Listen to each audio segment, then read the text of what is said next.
2019년 첫 주일을 허락하신 하나님께 감사와 영광을 올려드립니다. 누군가가 보낸 신년 축하 메시지에 2019년은 발음상 식구를 먹여 살리는 해라는 글이 인상에 남아서 전합니다. 19인데 식구라고 들려가지고 식구를 먹여 살린다. 식구처럼 들려서 그런 인사말을 보낸 것 같습니다. 아무튼 새해에는 가정의 식구들과 영적 가족인 교회 식구들을 더욱 살뜰히 잘 챙기실 수 있게 바랍니다. 저는 동네 대표로 달리기를 해본 경험이 있습니다. 별로 잘 알지도 못하는 분들인데 제가 동네 대표 달리고 있으니까 화이팅! 하며 소리치고 끝까지 잘 뛰어라! 뭐 이런 얘기를 많이 들었습니다.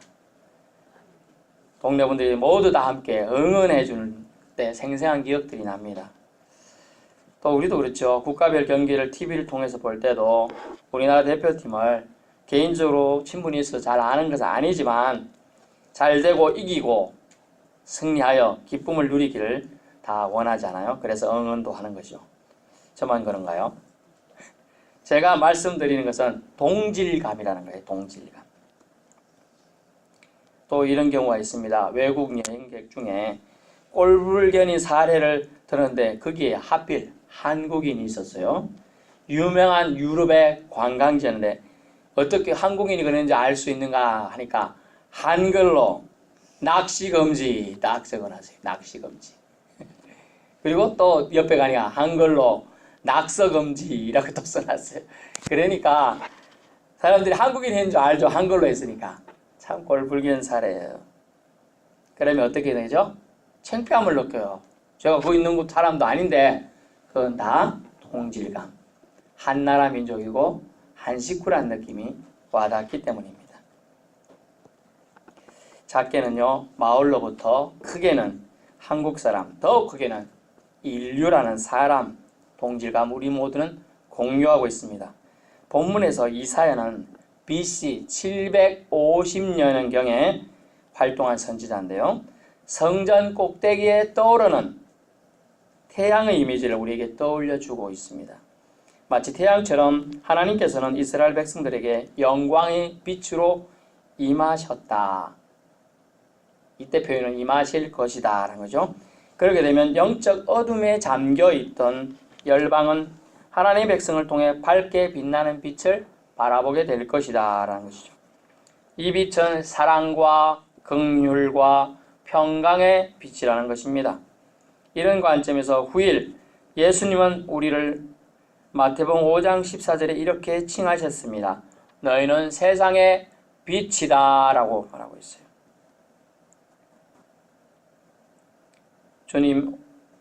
주님께서는 오늘 첫 주일 말씀으로 우리에게 희망을 말씀하시기 위해 이사야서 말씀을 통해 우리에게 용기를 주십니다. 용기.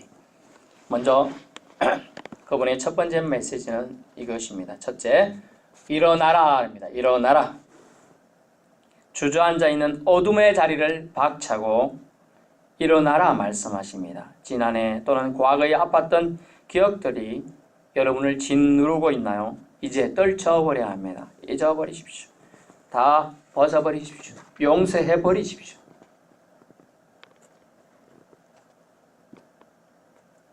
누군가의 정죄로 마음이 아팠습니까? 나는 그런 사람밖에 안 돼. 내 그릇이 요거밖에 안 되니까 이렇지. 그런 생각에서 이제 툴툴 털어버리십시오. 주님은 말씀하십니다. 일어나라 말합니다. 그 자리에서 일어나라 라고 말합니다.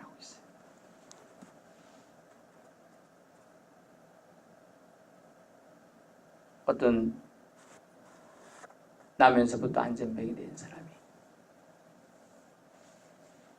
다윗의 자손 예수 그리스도가 지나간다는 소문을 들었습니다. 그래서 다윗의 자손이여 날 불쌍히 여기소서 그러니까 일어나라 라고 하죠. 그래서 침상을 들고 왔던 사람이 갖고 오지도 못하죠. 다른 누군가 갖다 줘가지고 거기 누워 있었는데 일어나서 침상을 자기 어깨에 메고 갈 정도의 기력이 회복되는 거예요. 일어날 때 주님은 일어나라 말만 합니까? 일어날 힘도 주신다는 거예요. 그것을 용기이고 사랑으로 받는 사람이 일어날 수가 있는 겁니다. 다리에 힘줄에 힘이 들어가는 거예요. 피가 잘 안 흘러서 차갑던 손이 따뜻해지는 거예요. 일어나라 할 때 주님은 일어날 힘도 주시는 사랑의 하나님을 믿으실 수 있기 바랍니다. 일어나라 소년아, 일어나야 소년아, 일어나라 청년아, 일어나라 장년들이여, 일어나라 낙심된 자여, 일어나라 명하십니다. 그러면 믿음의 척도는 무엇입니까? 순종에 있습니다. 순종. 일어나는 데 있어요. 일어나려고 하는 데 있는 거예요. 일어나라 말씀하실 때 순종하면 그 다음 단계의 인도와 축복하심이 우리에게 허락됨을, 더 자세히 말하면 달려옴을 알 수가 있습니다. 슬픔에 빠지게 했던 지난 일들과 아팠던 상처들, 오해 때문에 외면과 외로움을 느꼈던 무거운 자리를 이제 하나님이 명령하셨으니 무조건 순종으로 일어나라 말씀하십니다. 일어나십시오. 아멘. 일어나면 주님께서 우리를 불쌍히 여겨 우리를 위해 일하실 것입니다. 주님이 일하시게 하면 우리는 되는 겁니다. 주님이 함께 하시면 되는 거예요. 일어나십시다. 일어나세요. 일어서세요. 사도행전 3장 1절부터 나오는 말씀 뭡니까? 제자 베드로와 다른 제자가 성전에도 기도하러 들어가려는데 성전의 아름다운 문이라 칭해지는 미문 앞에 앉아있는 구걸하는 거지를 봤습니다. 뭘 줄까 쳐다보자. 빤히 쳐다보니까 아이 컨택트, 눈길이 마주쳤어요. 돈을 줄라나? 뭘 걸 줄라나? 생각하는데 내게 은과 금은 내게 없으나 내게 있는 것으로 네게 주노니 나사렛 예수 그리스도 이름으로 일어나라 명하는 거예요. 그러자 그가 일어나는 거예요. 그 다음에 심지어 걷고 뛰는 거예요. 몇십 년 동안 못 일어선 사람이 일어나고 걷고 못 걸어본 사람이 걷고 심지어 뛰고 달린다는 거죠. 찬양합니다. 어떨 때요? 일어나라 할 때, 일어날 때예요.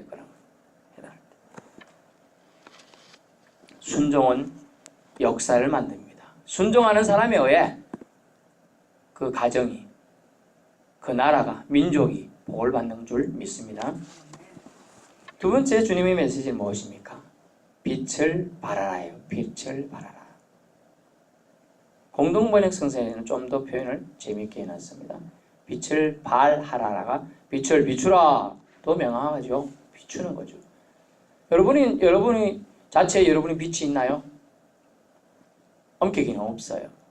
만약 여기 암흑이 탁 치고 암막 커튼을 탁 치고 햇빛이 하나도 안 들어온다. 전등 불빛 없다.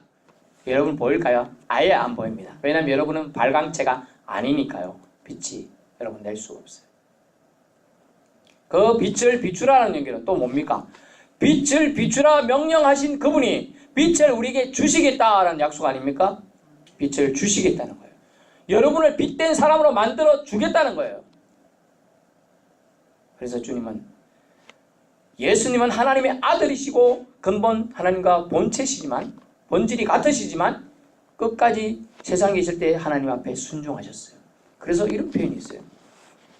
예수 그리스도 안에 하나님의 영광을 아는 빛을 주셨다라는 표현이 있어요.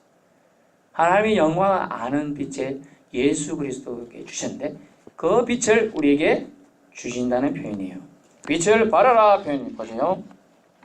이는 네 빛이 이르렀고 라는 표현을 통하여 우리에게 주셨음을 알 수 있습니다. 과거형이잖아요. 주셨습니다. 주시지 않고 발하라, 주시지 않고 비추라 하면 생뚱맞는 명령이고 말도 안 되는 얘기예요.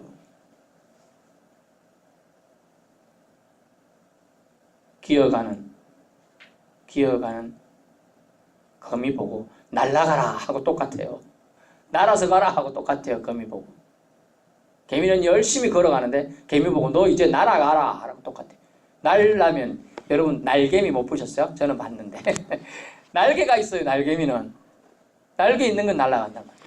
날개도 없는 개미 보고 날아가라. 말이 안 되죠. 바람에 의해서 날아갈 수는 있겠습니다만.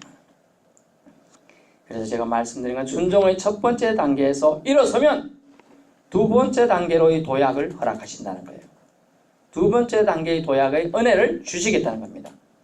두 번째는 빛의 근원이신 하나님을 힘입어 우리도 빛을 발할 수 있는 능력을 주시겠다는 거예요. 입혀주시겠다. 더 입혀주시겠다. 우리는 힘이 없어요. 우리는 한 대 맞으면 아파요. 근데 갑옷으로 탁 입혀주시고 방탄조끼를 입혀주시고 멋진 튼튼한 신발을 신겨주시면 혹시 위에서 무거운 돌이 떨어져도 발이 안 아픈 거예요. 근데 일반 신발 신는데 돌 맞으면 발이 아작이 나고 부서집니다. 발가락이.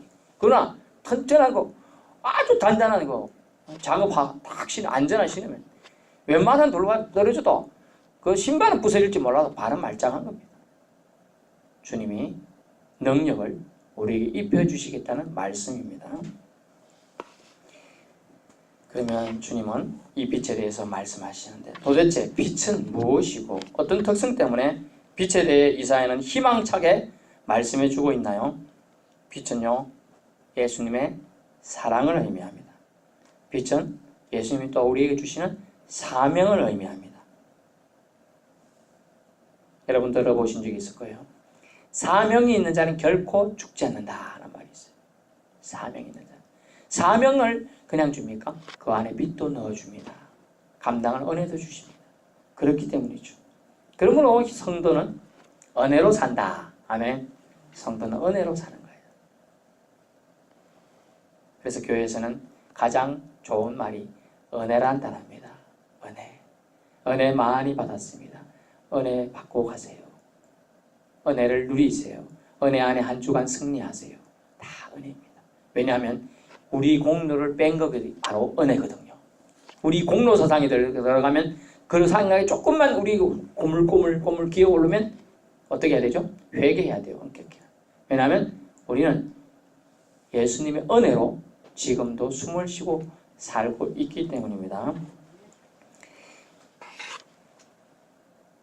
빛은 어둠과 대조를 이룹니다. 어둠은요, 땅을 덮고 캄캄함은 만민을 가린다고 오늘 표현에 나옵니다.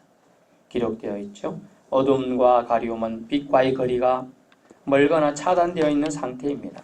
이런 상태, 이런 때에 여호와가 은혜를 베푸시겠다고 말씀해 주고 있습니다. 오직 여호와가 네 위에 임하실 것이며 그 영광이 네 위에 나타나리라. 아멘. 그 덕분에 열방도 열왕도 네 빛과 광명으로 나오는 축복을 덤으로 받게 된다. 이 빛은 여호와가 주시는 회복의 빛이요 희망의 빛입니다. 그렇다면 주님께서 오늘 빛을 말씀하시면서 우리에게 주시고자 하는 축복은 무엇인가요? 첫 번째는요, 우리에게 그 빛이 이르렀다는 거예요. 우리에게. 우리는 제가 이렇게 밋밋하게 표현하지만 저 정확한 번역을 보니까 너에게만 빛을 주리라. 너에게만 빛이 임했다라는 뜻이에요. 여러분, 여기 많은 사람이 있는데요, 한 명에게 주목해서 하나님 빛을 쫙 비춰준 거예요. 그렇게 이해하시면 돼요. 우리가 연극 무대를 보신 적이 있으신가 모르겠는데 연극 무대 앞에 탁 돼 있고 불이 탁 꺼졌어요. 근데 하나의 빛만, 서치라이트만 한 명이 딱 가는데 탁 비춰줘요. 그 사람이 집중이 딱 되죠. 예, 그거 상상해보세요. 여호와가 우리에게 주신 빛은 너에게만 준 거다는 거예요. 여러분 자신에게만 준 거다고. 여러분에게 임했다라는 표현을 쓰고 너에게만 주었다라는 표현입니다. 너가 여러분 자신이어야 합니다. 우리나라여야 되겠죠. 우리 민족이어야 되겠죠. 우리 빛도교회 성도여야 되겠죠.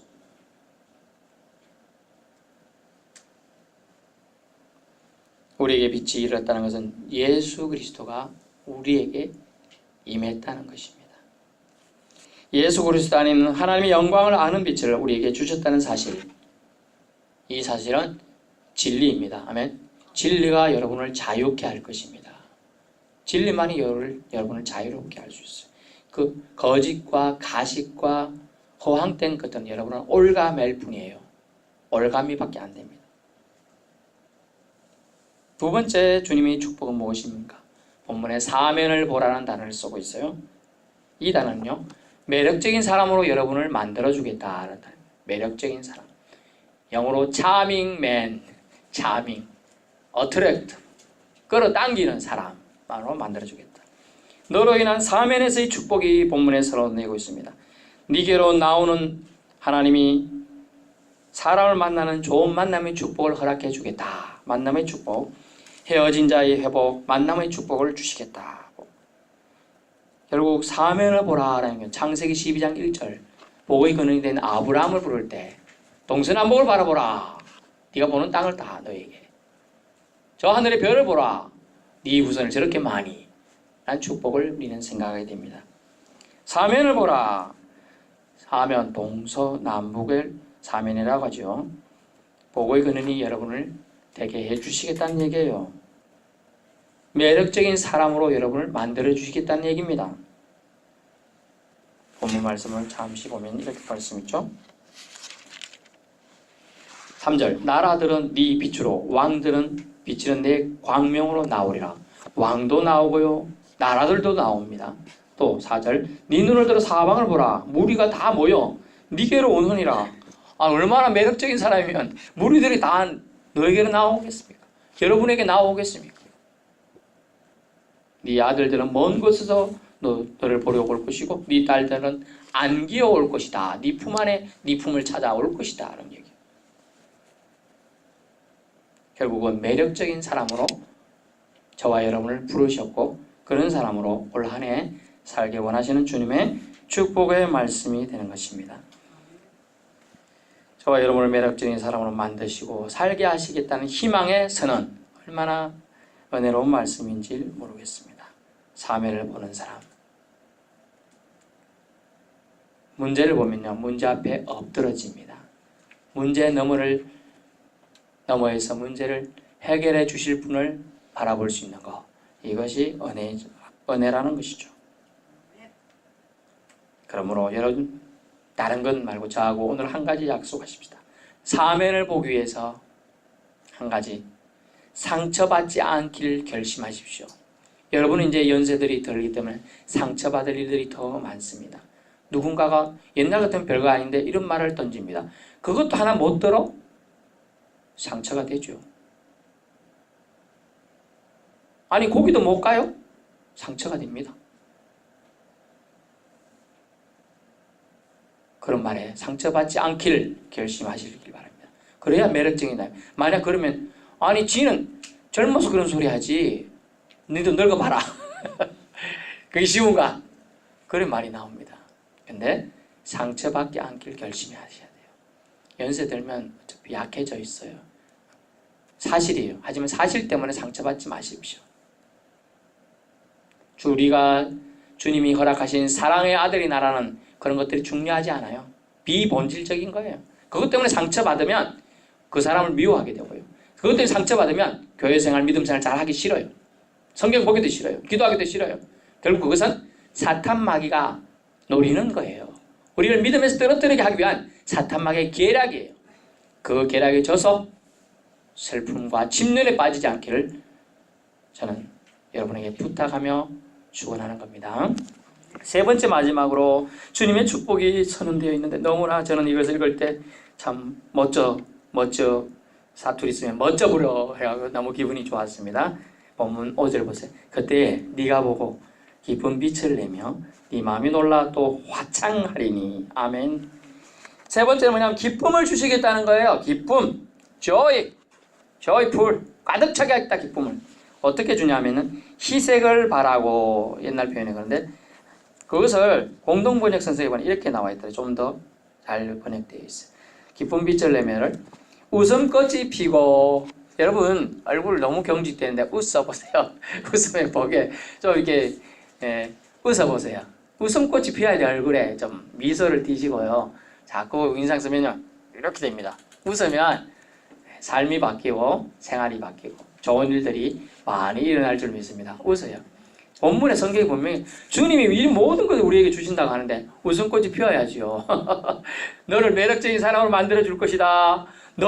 너에게만 빛이 임하게 해줄 거다. 얼마나 하나님 날 특별히 구별해 보고 계신데 웃음꽃이 피어야 돼요.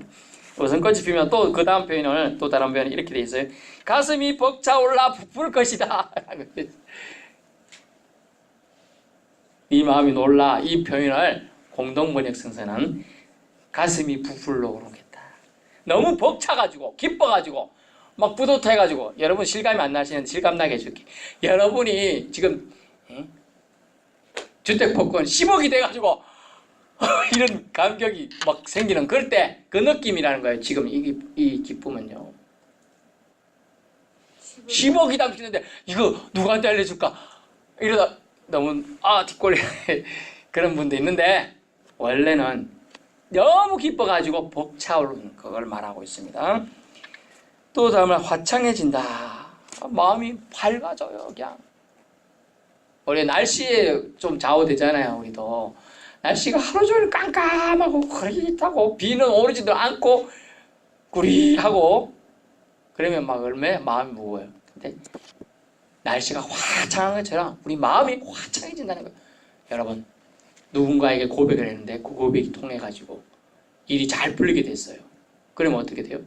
만약 사랑하는 사람한테 당신 나와 결혼해 주시고 marry with me 이래가지고 당신 나와 결혼해 주겠어 했는데 뭐 안 될 줄 알고 막 마음을 졸이는데 오케이 이러면 결혼 성락받았어요. 그냥 너무 기분 좋아가지고 이래 되는 거죠.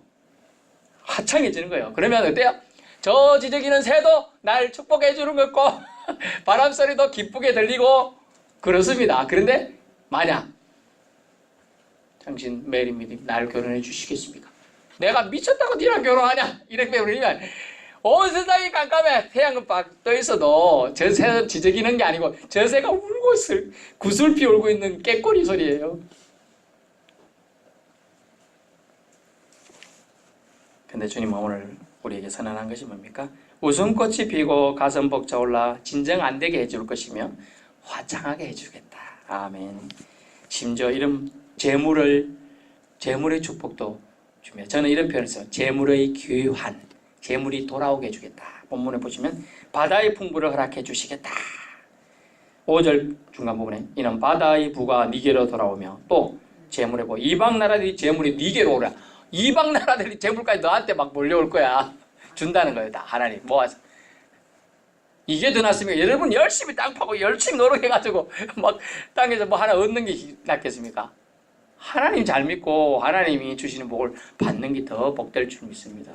물론 인생으로서 꿀벌처럼 열심히 일하는 것도 필요합니다만 주님을 의지하는 게 더 중요함을 본문에서 말하고 있는 거예요. 주님이 이 예비된 복을 이만큼 갖고 있어. 네 빛을 네게 하나님 주셨어. 그 빛을 네가 잘 반사하면 다 주겠다는 거예요. 잘 반사하면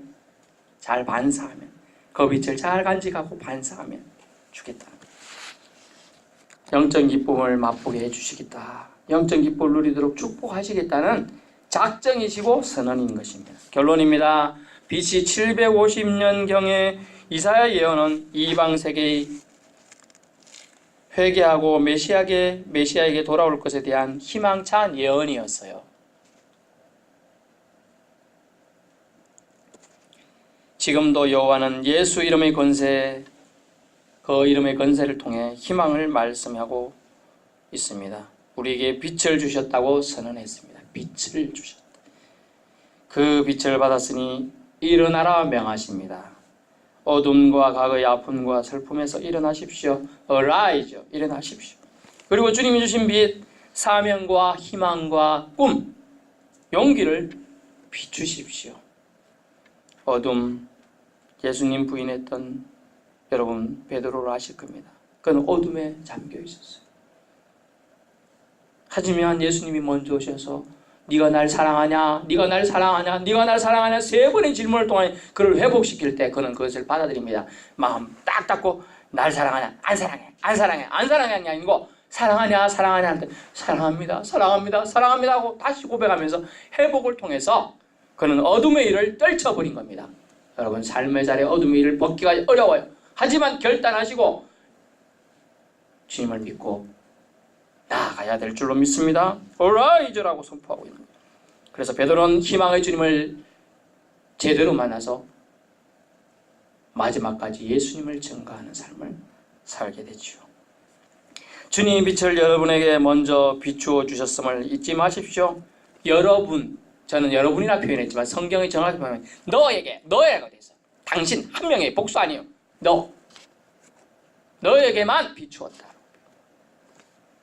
말씀을 받은 그 자신에게만 이 빛이 들어옴을 알 수가 있습니다.